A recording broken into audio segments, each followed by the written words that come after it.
brothers and sisters, what is your relationship with the word of Allah subhanahu wa ta'ala?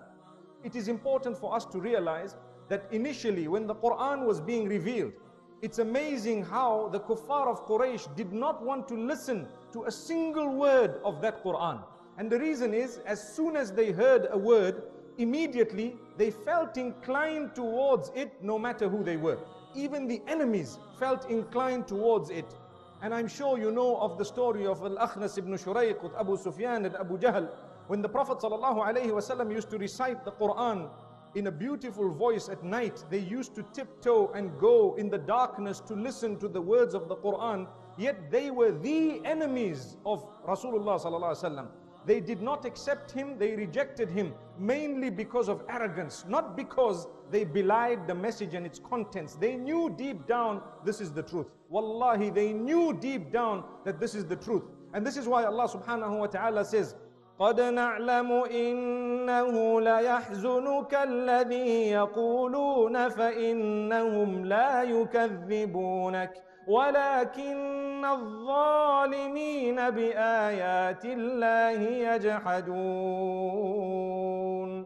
We know that the utterances they are uttering, they hurt you, they pain you, but we want to advise you. Rasulullah ﷺ is being told by Allah subhanahu wa ta'ala, they do not belie this message. They are not in disagreement. No, they are in denial. They are denying. Who are in denial? The oppressors, the wrongdoers are in denial. They are arrogant, full of arrogance. May Allah subhanahu wa ta'ala protect us. So they did not want to hear the word publicly, but they were tiptoeing at night to listen to the word. And it so happened that as they are coming back, as they are returning from this beautiful listening of the Qur'an read by none other than Muhammad sallallahu alaihi wasallam, when they were tiptoeing back or coming back, they bumped into each other.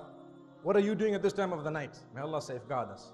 What are you doing at this time of the night? One asks the other, and the other one says, well, what are you doing at this time of the night?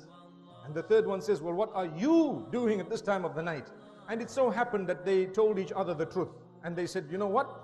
We went to listen to the word of Rasulullah ﷺ or the word of this man. We just wanted to hear it. They said, no way. We are the leaders. We are the leaders of Quraysh. We are the ones who are telling the people not to listen, and we are the ones listening. Imagine, what hypocrisy. May Allah safeguard us from hypocrisy. So it's important for us to know that they agreed, we are not going to come back. And the next day, guess what? They were there. And they thought, the one thought that no, the others are not going to come. Let me go.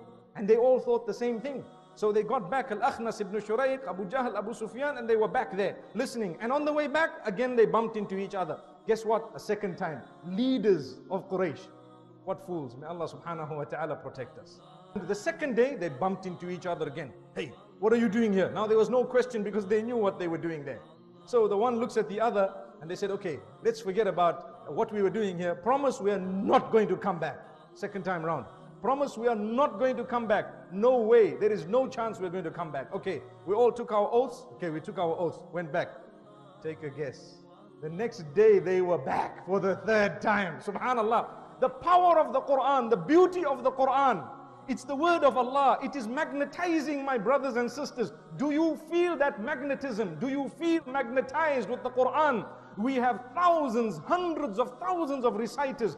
Are there no reciters that you feel touch the heart when they read the Qur'an? May Allah subhanahu wa ta'ala help us not only to listen to it but even to recite it. And this is why struggle to try and read the Qur'an correctly. Make an effort. Strive to read the Qur'an correctly. Some people are too shy to add the melody in the Qur'an. And we've always said this. It is one thing you should not be shy of. It is the word of Allah. Do it with the correct heart. And you know what? Practice at home. Do it in your own. Even when you're sitting on your own, don't just read the Qur'an. Alhamdulillahi Rabbil Alameen. Ar-Rahman Ar-Rahim. Maliki Yawmiddin.